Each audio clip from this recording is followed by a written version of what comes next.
Okay, welcome back, everybody. I think the Wi-Fi is working. I think at least a little bit for me. It still seems like it's not that good, but it's like okay. All right. Did anyone have any issues accessing the Brightspace site or getting the lecture slides or anything like that? Everyone's doing okay? Okay. I just wanted to touch on at the beginning a couple of things that didn't work in the first lecture and just a few things that I forgot to mention. So I was talking about turbulence and I drew this sort of experiment on the board, but I just want to show the video. It's a really cool experimental video. And so this is the idea of the apparatus. So there's a pipe, and then basically you have a reservoir that's going to drain through this pipe, and then there's dye that's coming out through this little inlet. And what they do is they increase the speed of the flow, and you're going to watch, visualize what's happening to the dye.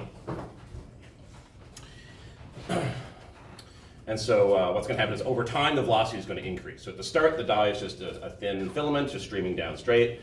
As the velocity increases you start to develop these wavy patterns. And then as the velocity continues to increase, the pattern gets more complex, sort of more complicated waveforms. And then those waves start to look like they're becoming unstable or something like that. And we get kind of like a diffuse cloud of stuff because the motion is so complex and happening at such small scales that it essentially diffuses out and makes sort of this general cloud of high velocity turbulence. I wanted to show this other video, which was the one from what isotropic homogeneous turbulence look like. So last time we talked about two different kinds of turbulence. One that's essentially sort of the homogeneous and isotropic, meaning it's the same everywhere statistically. And this is what that looks like. This is just a short video just to show kind of the idea. Is it not? It's playing on my screen. Pardon me 1 second.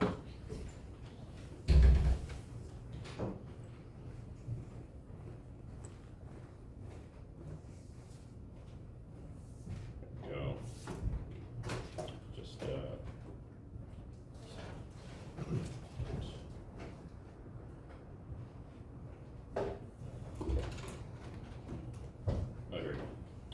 here's homogeneous isotropic turbulence. So you're going to see red and blue blobs.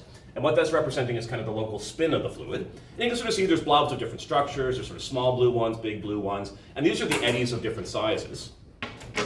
And the idea of the sort of classic theory of turbulence was that, remember, these eddies sort of start off large, then they break up into smaller eddies and smaller eddies. And there's this particular distribution of energy that looks like this. Again, this is not an exam question or anything, but basically just there's this classical success of turbulence theory that says that the way that homogeneous system works is you have most of the large eddies on the left-hand side have the most energy, and then there's a particular distribution. It sort of has a power law structure.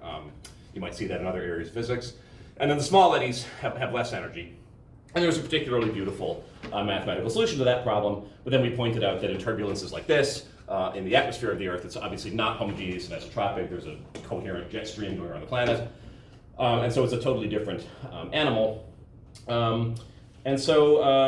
That was just a little bit about the sort of turbulence research that goes on in the department and in my group in particular. And so again, if you do have interest in research, please just talk to me.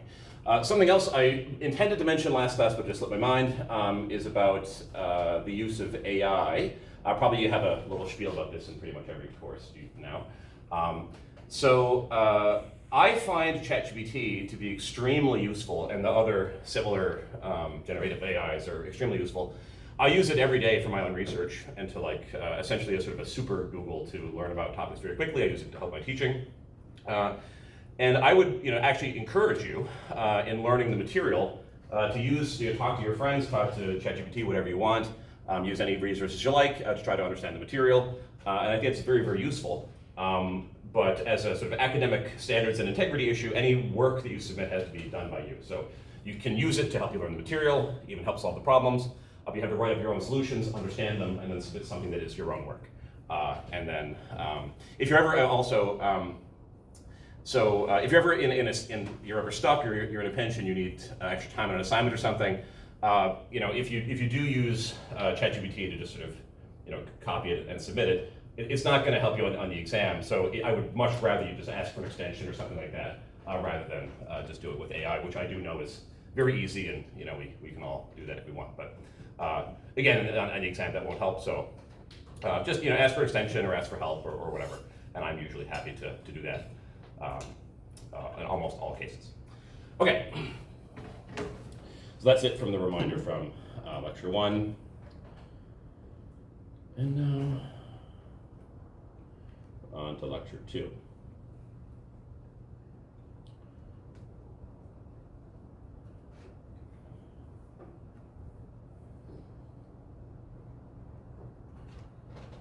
Okay, so this is something I always do at the beginning of each class. So I'll do like a little bit of a review from last time to sort of remind us of like where we've been, where we're going, what's the overall trajectory of the course. So last time, as I just said, we talked about the book and the evaluation scheme, AI stuff, and a little bit about turbulence and student support. And we talked about geophysical turbulence, like what's happening on Jupiter, where there's these very interesting stripes. These horizontal stripes that you see, they essentially run along latitude circles on Jupiter, and they're associated with these climatological, meaning they're steady, they're there all the time, planetary winds that actually circumnavigate around the whole planet. So the jet streams flow all the way around the planet, and actually they go in alternating directions. So one white band might be going to the west, the next white band might be going to the east, and they sort of are like layered like that in latitude circles, and those are called the banded winds of Jupiter. Understanding that is a really interesting problem in turbulence, and Jupiter is a cool example of a physics phenomenon where we have this idea in physics that sort of the rules of the universe are the same wherever you go. So the physics that operates in space is the same as the physics that operates on Earth. That's kind of the idea from Newton, that the dropping apple is the same as the orbits of the planets. And so Jupiter is a really cool example where turbulent phenomena that are playing out in the atmosphere of Jupiter have a lot of physical connections to things that are happening in our climate system. And later in the course, we'll touch on that in some more detail. Okay, so for today, we're sort of going to ease into the course with some basic geography, like looking at where the world's oceans are, what are the different properties, and then how do they come about? So how did the Earth and the solar system form? Where did the atmosphere and the oceans come from? And some sort of basic setting the stage for the discussions of the water that's going to be in those oceans. Okay, so it's a nice little thing to think about, actually, that we call the planet Earth, but really it's mostly water on the surface. So 70% of the Earth's surface is covered by water. If you see it from space, it's called the pale blue dot. It's blue because of the ocean. So you have most of the surface area, 70%, covered by water. And almost all that water is the salt water that's in the oceans.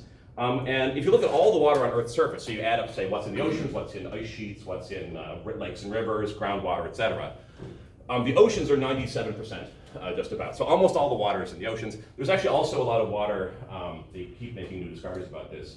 Actually, there's water bound up in the Earth's mantle, so in the actual interior structure of the solid Earth. There's a lot of water down there also. But that's not really accessible to the surface. So almost all the surface water is in the oceans. There's a few percent in ice sheets. That's actually very important. But a very tiny amount in lakes, rivers, and groundwater. And so we're thinking about sort of the thermal effects on the Earth and the climate system. The oceans are a hugely important part of that. And I'll mention actually on the first assignment, which will be posted later today. You have roughly 2 weeks, a little under 2 weeks to do it. You're going to get to play around with some estimating, like how much water is in ice sheets versus atmosphere versus ocean. You get to play with some simple numbers and get a sense for the numerical magnitudes. Also, many students in this class are interested in biology and coming from the sort of marine biology side. And so the ocean is also really important for biology. It's the Earth's largest habitat. All sorts of organisms live in there, going all the way from viruses and bacteria up to the largest megafauna like whales and so forth. So the Earth, we often think of it as one global ocean. So we think, obviously we separate it into different basins, but they're all connected, so really it's one global ocean or world ocean. But we divide it into 5 segments, four of which you definitely know of, and then one you might not be as familiar with. So we have the Atlantic Ocean, that's where we live. That's named after Atlas. I like to sort of know where the names come from. So this is Atlas who lifted the world, and this is also the particle collider. Atlas, they do elementary particle physics with that at CERN.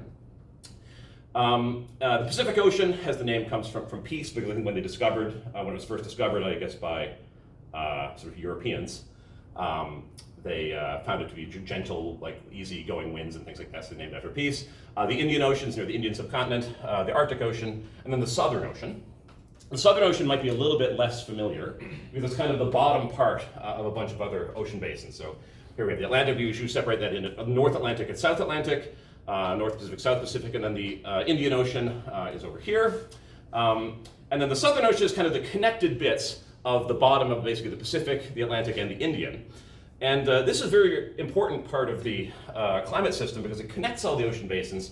And there's actually a very strong current we'll discuss later called the Antarctic Circumpolar Current, or the ACC, which travels all the way around the planet and it wraps around Antarctica and then circles back in from the other side. So most of the oceans, they're bounded by continents, and so you actually can't have a continuous current that goes all the way around the world. But in the Southern Ocean, there's no continents blocking the flow. There's sort of a narrowing gap here. That's called the Drake Passage.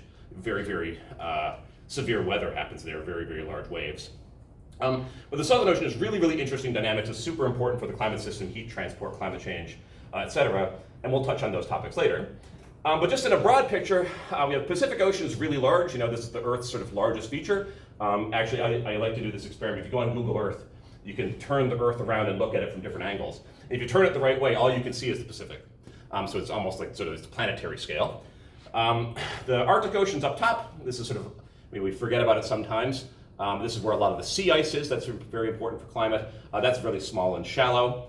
And then Indian Ocean, we'll talk about that later. It's very important for weather in Southeast Asia.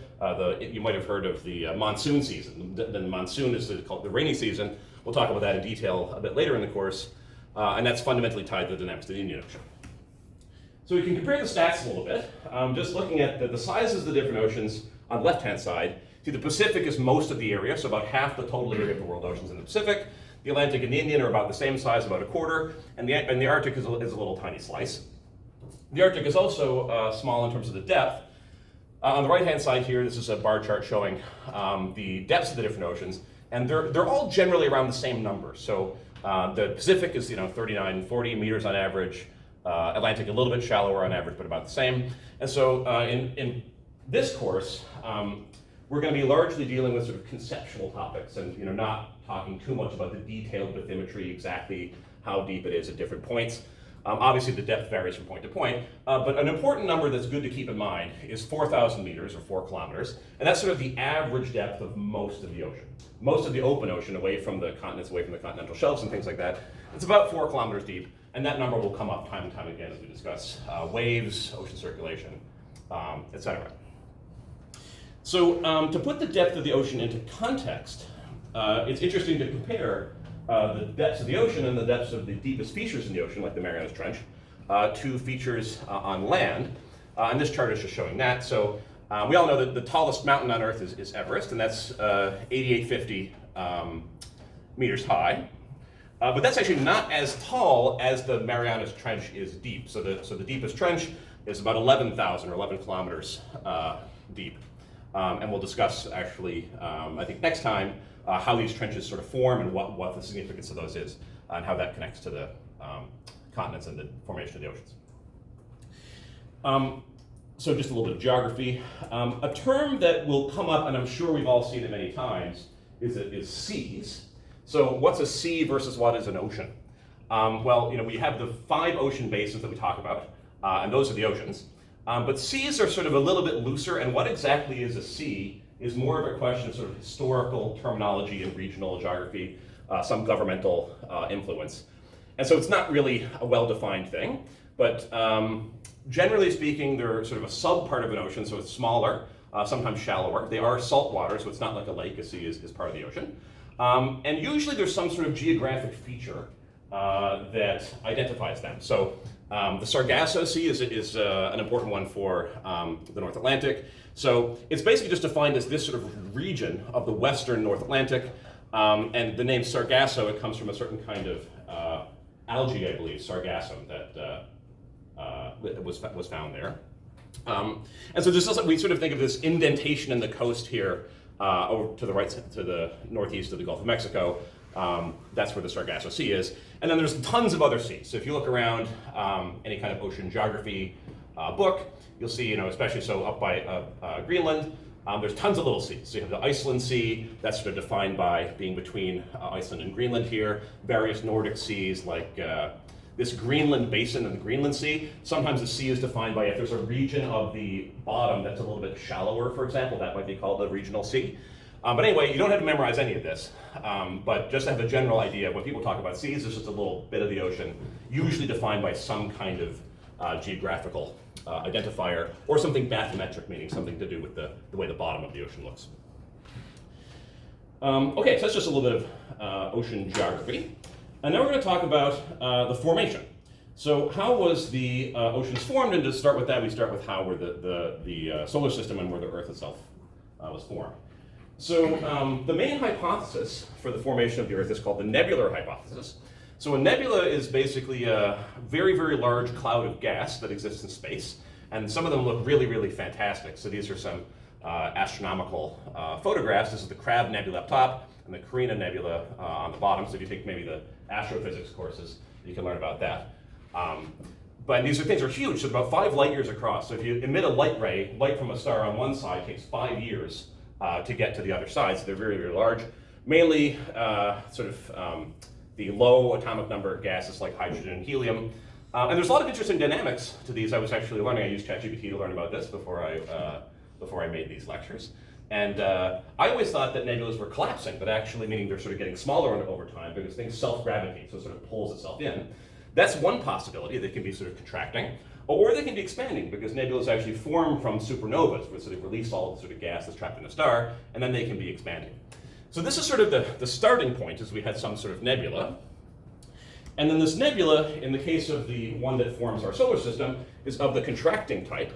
And because it has its own gravity, it starts to sink in on itself. And most things in the universe, like most galaxies, stars, whatever, they're all rotating.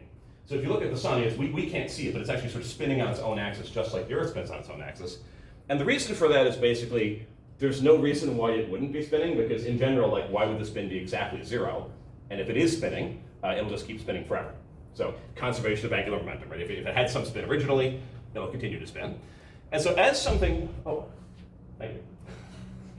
This is my wife, Jeanette. She made the big juice. She might be teaching some of you.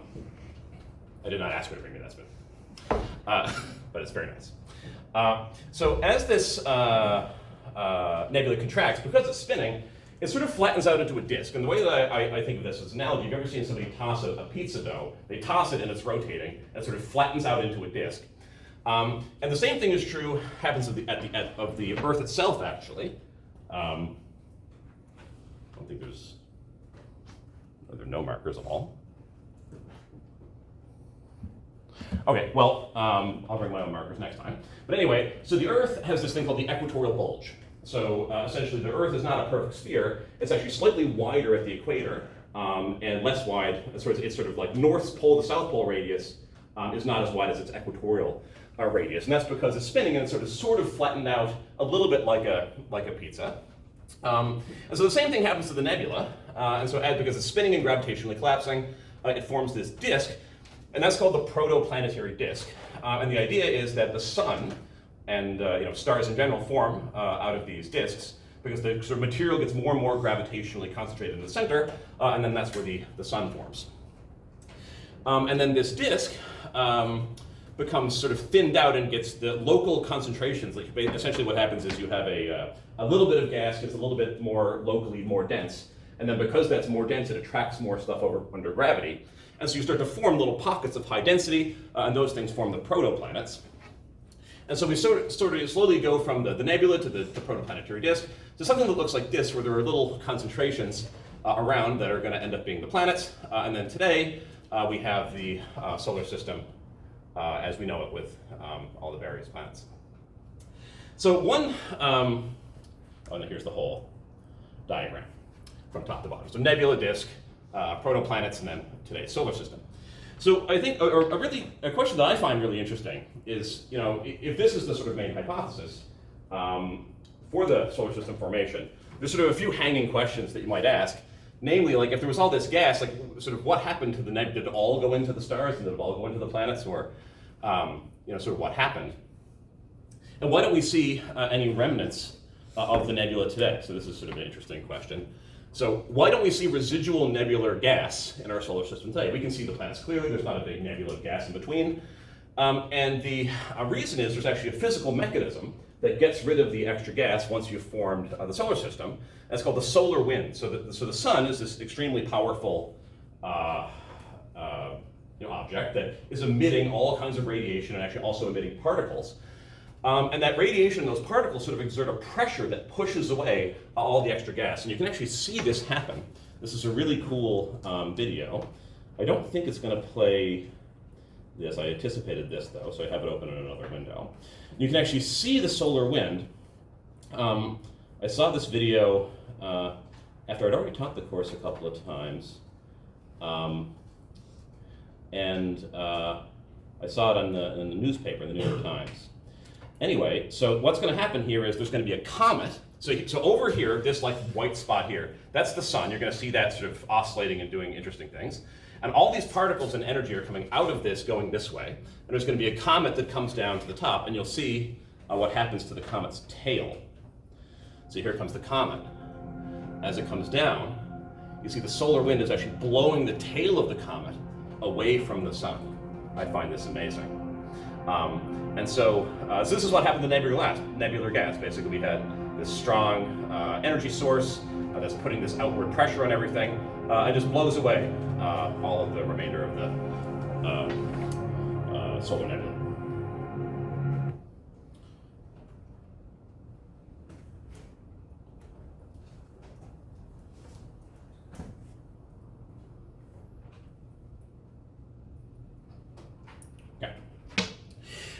So the Earth was one of those little concentrations that was in the sort of the rings that were surrounding the sun at the center of the collapsed disk.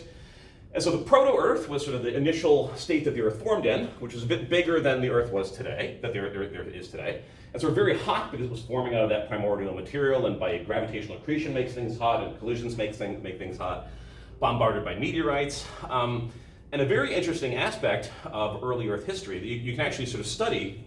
A friend of mine, when I was in graduate school, was studying early Earth history by trying to look at today's geology. They would take samples of rocks that they would get from the ocean today, mostly basalts that they would get from these mid-ocean ridges that we'll talk about, and try to infer things about the deep history of the Earth's formation from the properties of those rocks. And actually, it's believed that in early stages of the Earth's history, they had magma oceans. So the entire surface of the Earth is covered with sort of a layer of magma.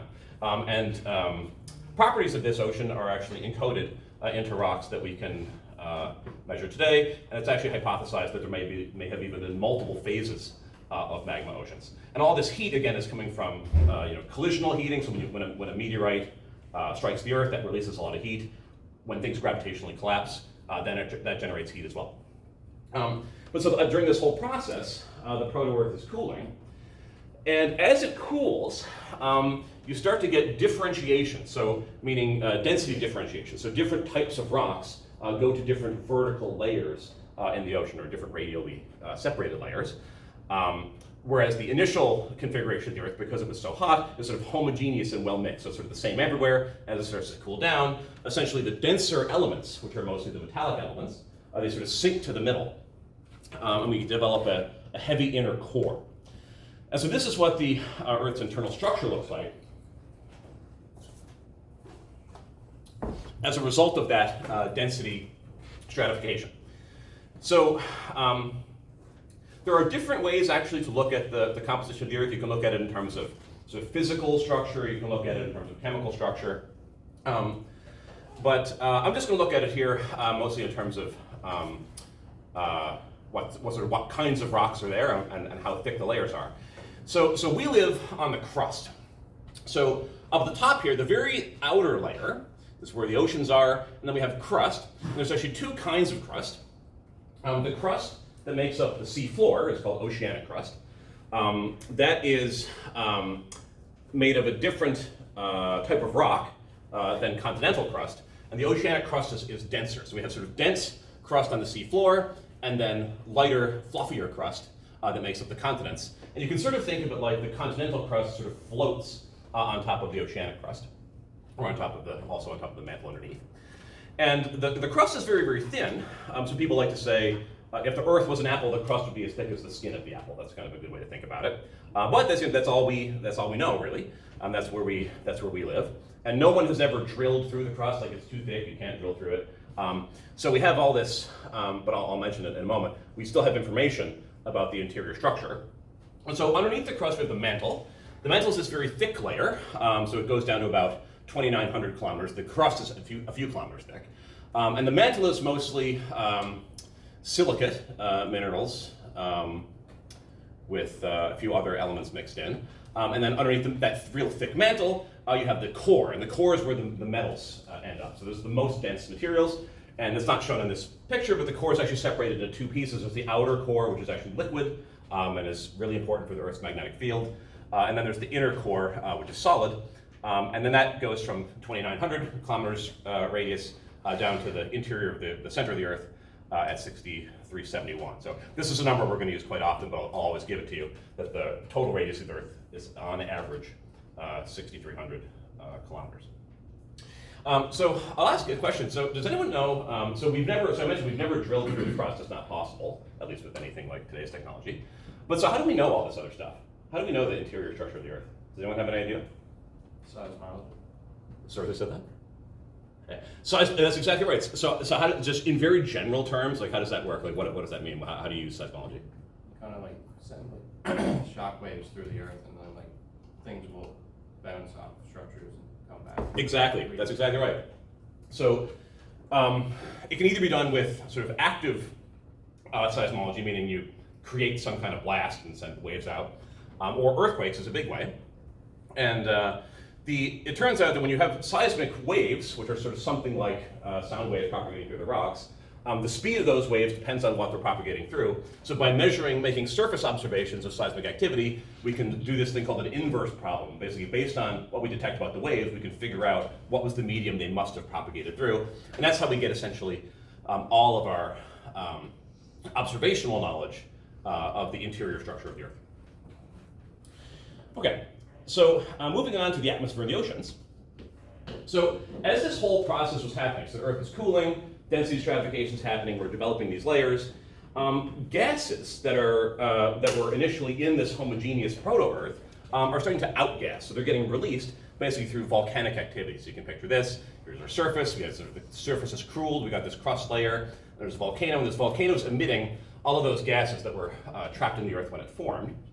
And so what that means is that the early atmosphere essentially had the composition of volcanic emissions, which is quite different from today. So it would be water vapor, carbon dioxide, simple gases like hydrogen, and then other gases, maybe sulfur, things like that. But if you look at today's atmosphere, it's quite different. You know, today's atmosphere is mostly nitrogen and oxygen, not mostly water vapor, CO2, et cetera.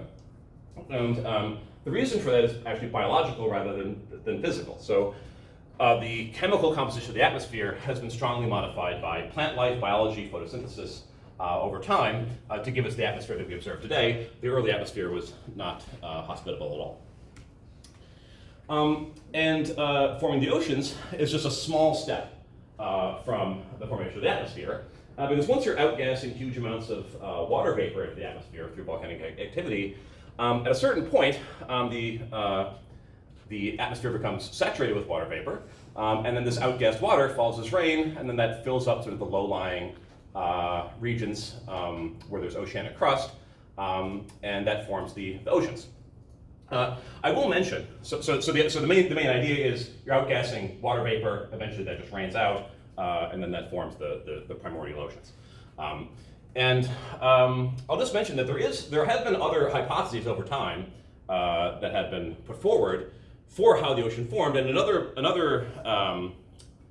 idea was that the oceans were formed by ice arriving from space, essentially. So you have icy comets or some icy bodies that hit the Earth, and then that's where the water came from. And people took that quite seriously. But essentially, you can compare what's the isotopic signature of the waters that we have in the ocean today, and compare those to what are the isotopes that are in various icy comets and things, and it doesn't really match up. So it's more accepted that the oceans form from water vapor outgassing. I'll also mention that we know, and we'll talk about this in a lot of detail, that the ocean is salt water. So there's all sorts of minerals, salts, etc., dissolved in the water. And the fact that the early atmosphere was so acidic with high CO2, which is acidifying, leads to dissolution and causes the development of sort of salts and other chemical constituents dissolved in the seawater. Okay, and so this is the sort of diagram. We start from the water vapor outgassing, we get saturated atmosphere with water vapor, that rains out, and then we have primordial oceans. Okay, so that was originally what I had sort of thought I would get to. So that's what was posted on the online notes. But because we have quite a bit of time left, we'll just move on to the next bit. So we'll start here, and I'll also mention, so I'll post the notes before each class, but sometimes I don't know exactly how much discussion or questions there's going to be. So I may cover less material or more material. So what I'll do is, after I give the lecture, I'll make a revised version of the slides that actually has the material that we actually covered in a given lecture. That just makes it easier to keep track of, in my opinion. Also, it helps me for next year to have a better sense of how much I'm actually going to cover. Okay, so that was geography, solar system formation, density stratification, and formation of the atmosphere and ocean. Here were our figures. So the next topic is a little bit more geography and about what sort of sets the structure of the ocean basins, like why are they where they are, for example, why are they the depths that they have. And this gets back to ideas of plate tectonics and continental drift that I'm sure probably have been at least mentioned in some other courses. We're just going to review it.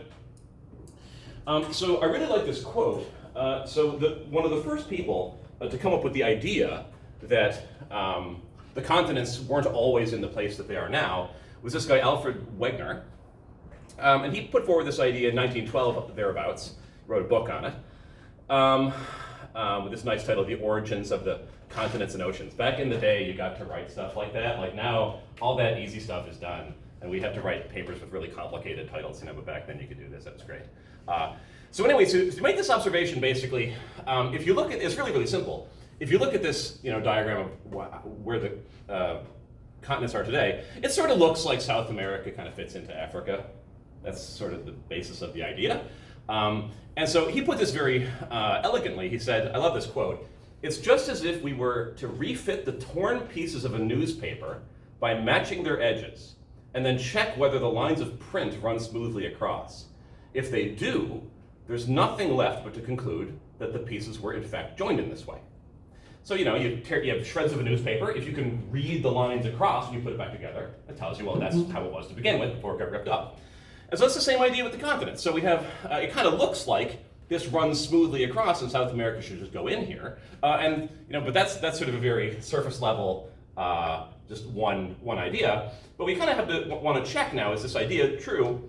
And there are many different ways in which the lines of print can run smoothly across. Like you might imagine checking fossils or rock types or whatever. And all those things were done. Oh, sorry, I should have said. And we'll talk about what the evidence is for continental drift. But then here's the idea. So it sort of fits in here, and then we used to have this one supercontinent called Pangaea that was surrounded by this one giant ocean called Panthalassa, with a sea here called the Tethys Sea. So the detailed names of everything not too important, but the basic concept that the continents weren't always where they are today, and they used to be arranged in a supercontinent. Is the main sort of idea of continental drift, which also implies that in the future, the continents also won't be where they are today. So in the deep future, the continents will continue to move, and there actually are predictions and things of where the continents will end up. But hard to make observations about that. It's a really, really slow process. Okay, so what's some evidence? So it's an interesting idea. It sort of looks like the continents kind of fit together. But is there any supporting geological evidence for this? And it turns out there's quite a bit. So one type of geological study that's been done is matching rock sequences. So the idea is that North America here sort of used to be close to Greenland and Europe or connected. And so there should be maybe mountain chains that sort of have same type of rocks or same properties that run smoothly across here. And that's true. So there's, in terms of what I mean by rock properties, I mean age of rocks. We can date rocks. What type of rock it is. Is it whatever, sedimentary or whatever. And actually, this has a connection to Newfoundland because the U.S. Appalachian Mountains, sort of near the east coast of Newfoundland, eastern seaboard, the Appalachian Mountains here, and the long-range mountains in Newfoundland have similar geological properties. So Newfoundland was kind of joined into this, and also northwestern Europe, also the Caledonian Mountains in Scandinavia have similar rock types. So it's quite compelling that these were once all one mountain chain. And there's also very compelling glacial evidence. So right now, we have glaciers mostly in Greenland and Antarctica. And something that you may or may not be aware of is that these glaciers move and change a lot over time. They shift. And as glaciers maybe retreat or they grow, they sort of scour the ground. They leave marks in the rocks, and they also leave glacial deposits. And so by looking at the geological formations at various places, we see that there's sort of similar, there's evidence of glaciation in regions that are now tropical, for example. So if we look at, this is the continents today, and we see evidence of past glaciation in sort of southern Africa, southern Australia, and these are sort of the types of formations that we associate with glacial retreat and advance in places like Greenland and Antarctica today that are polar. So that's just general evidence that not only were all these maybe sort of close together, like in the Pangea picture up top, but also that they were actually glaciated, meaning they must have been closer to the poles rather than close to the equator with warmer. But so this is a piece of evidence for continental drift, this idea that there were now tropical regions that were glaciated. But can anyone think of, is there any other way that you could have regions that are tropical today that were glaciated in the past, other than the continents being in a different place? Yes? Would the Ice Age be a Ice Age, right, that's exactly right. So any kind of global climate change at all, whether it's an ice age or just a major change in climate, you could get changes in the pattern of glaciation, basically where you find ice on Earth. So we could have past global climate change that maybe made the equator just cold enough that it could be glaciated. So why might that happen? Why does anyone know, like, why have we had ice ages, or why would it have been colder in the past? Any ideas or a mechanism? There's various ones that are proposed. There's no one correct answer.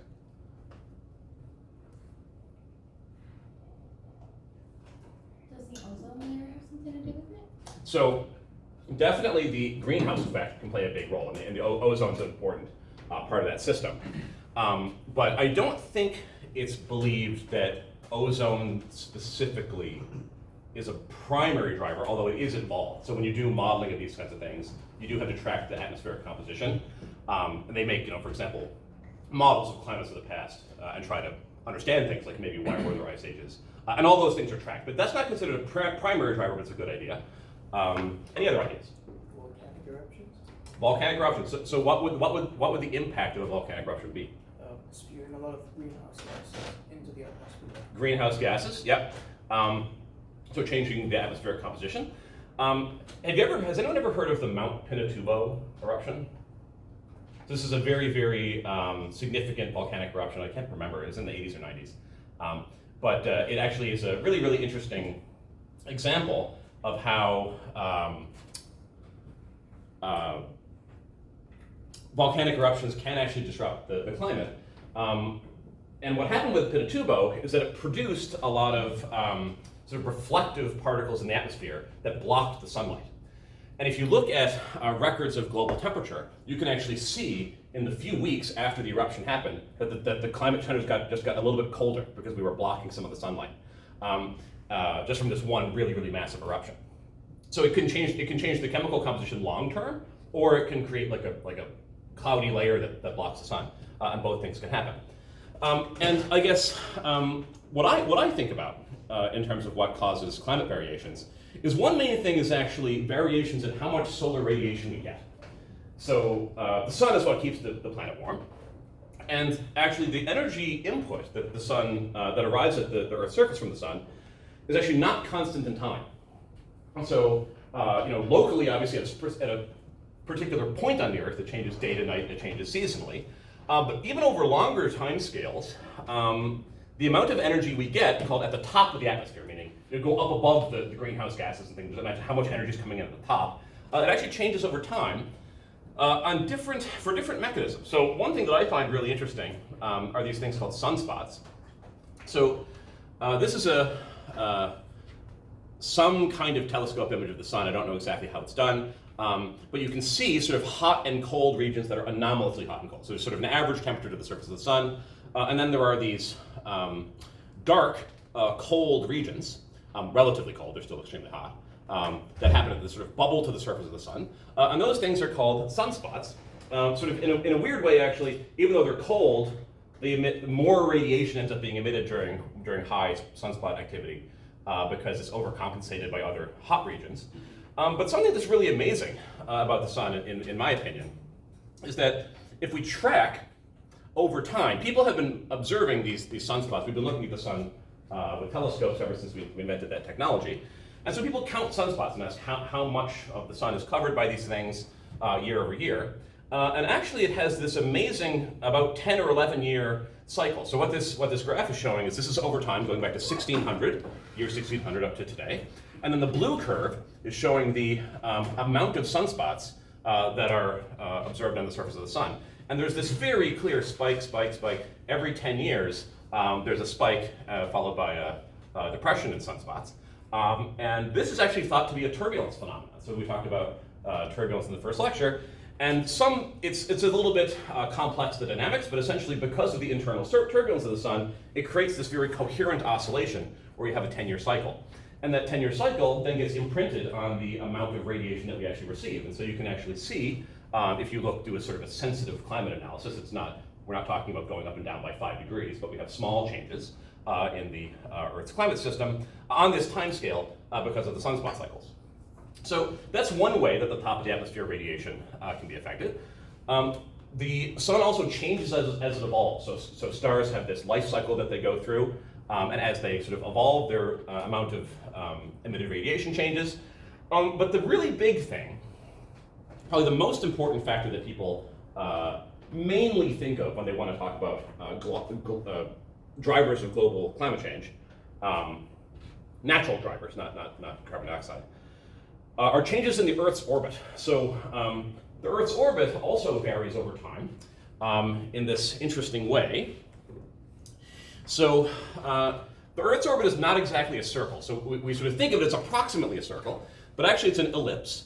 And sort of the more elliptical it looks, or the more egg-shaped it looks, that's called having a larger eccentricity. So eccentricity equals 0, that means a circle. Larger eccentricity means an ellipse.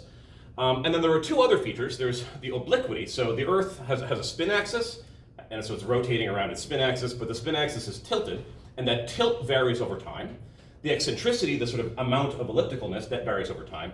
And also there's a thing called precession. So the Earth has a spin axis, it's rotating around, the axis is tilted, but the axis also precesses like a spinning top. It sort of wobbles back and forth over time in a sort of circular pattern. And that's called precession. And all three of these things are changing essentially over tens of thousands of year timescales and hundreds of thousands of years timescales. So I'll have a plot on the next slide here. And this is generically called, all of these different changes to the Earth's orbit are collectively called Milankovitch forcing. Milankovitch was the first person to sort of put the ideas together that changes in the orbit could actually be causing changes in the climate. So we think the Earth is basically circular orbit, it doesn't change too much, so that shouldn't affect climate, but actually it's considered to be a leading driver.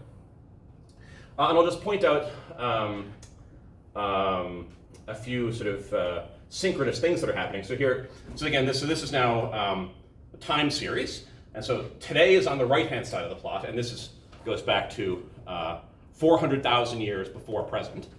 And then the red curve here is the result of this Milankovitch forcing. So all these different aspects of the orbit, they're all changing. And what that does is it affects the amount of solar radiation we get, not really on average. The total amount we get is about the same, but where it hits is different. And so this is plotting the insolation, the total solar radiation incoming at 65 degrees north. And this 65 north is basically sort of like north polar kind of region. And that's where the northern hemisphere ice sheets, like we used to have big ice sheets over North America, where those ice sheets sort of grow. And so insolation at this latitude is thought to be quite important.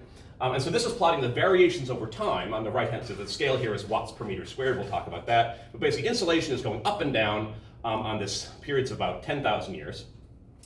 And then the blue curve, or the sort of bluish green, these are ice core records. So probably you have heard about ice cores or sediment cores before. Basically, they drill into ice and they get gas samples, and then based on the dissolved gas bubbles in the ice, they can infer things about the past climate.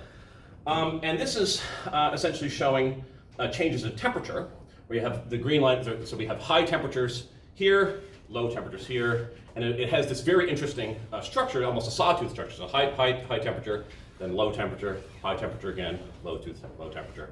And these are actually the ice age cycles. And the overall sort of temperature of the Earth is changing by order 10 degrees or so, from about plus a few to minus 6 or minus 8. This is all normalized, so relative to some average baseline.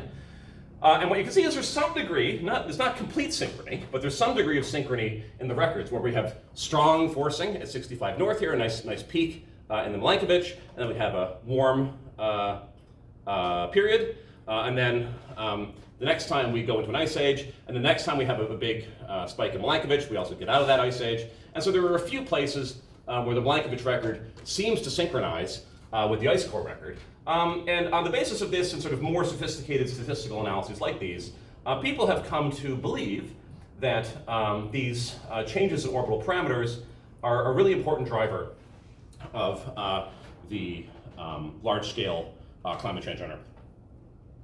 So that's just the answer to this question. So just a sort of a little bit of a sidebar there on global climate change. But so we were talking about Pangaea and continental drift, and we said so there's areas that were tropical, that are tropical today, that are now glaciated. One possibility is that the continents were in a different place. Another possibility is global climate change. Based on the actual time series of Milankovitch and so forth, we now understand that this is actually because those regions were polar at the time that those glaciations were happening, so you can determine that by dating. So that we can sort out between those two hypotheses, and the real answer is that these glacial deposits and scouring and flow formations and things like that are because we had this supercontinent before, and South Australia and so forth were down near where Antarctica is today. And I guess this is the last topic I'll mention. These glaciations that we have can be quite extreme, and there's actually a phenomenon that's thought to have occurred called snowball Earth. So ice ages sort of come in various shapes and sizes, and some can be a partial glaciation. But the idea of snowball Earth is that the entire Earth's surface is covered in ice, and it's sort of thought that happened about 650 million years ago. And there's very cool types of evidence for this. There's various types of geological evidence. My old department was very, very interested in this idea. And there are these really cool things called drop stones. So this is a sort of layers of sort of sedimentary rock. And then embedded into this, there's a stone that is of a totally different geological type than what it's embedded in. And these are found essentially in the open ocean. And so it raises the question, and they're in the rock, so it's not like somebody dropped it off a boat. They've been in there for a long time. And so how did these get here? And the idea is that it's connected to global scale glaciation. So what happens is you build up glaciers, mostly on land, that's where they're sort of easiest to grow, and then various rocks and stones and things get embedded in the lower layer of the ice. Then eventually that ice moves over time. So this is something we'll discuss later, but ice sheets actually flow and they move over very long time scales. And this ice flows out into the ocean. Eventually the bottom layer melts, and then these rocks are just dropped into the middle of the ocean, where the relevant geology in that area is totally different. Okay, so I guess I'll end there, and then next time we can talk about we'll start off with what's the actual mechanism of forming this snowball Earth, which is called the ice albedo feedback, which we get to explore a little bit on the first assignment. So take a look on Brightspace. The first assignment will be posted later on this evening, and then we'll cover all the material that you need for that on Monday and Wednesday next week. Great. Okay. Well, have a good weekend, everybody, and I will see you Monday.